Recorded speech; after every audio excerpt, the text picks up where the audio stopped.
করে দিবি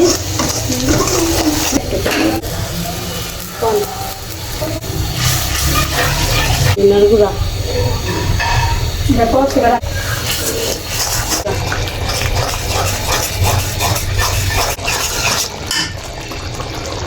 অনেক জাল হবে এটা। তারপর এই মশলাটা অনেকক্ষণ কষানো হবে।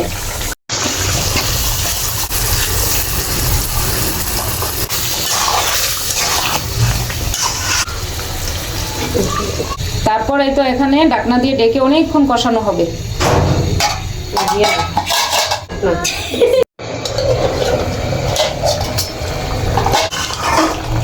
মাঝখানে অনেকক্ষণ নাড়াচাড়া দেওয়া হয়েছিল, তো এখন অনেকক্ষণ কষানোর পরে কিছু আর এই গোস্তগুলো আরো একটু বেশিক্ষণ কষিয়ে নেব।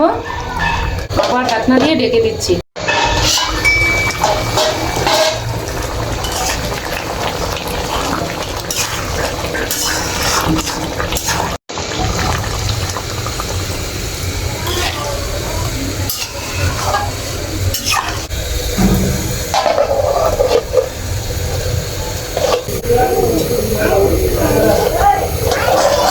এই তো রান্নাটা কমপ্লিট হয়ে গেছে, এখন আমি নামিয়ে নিব।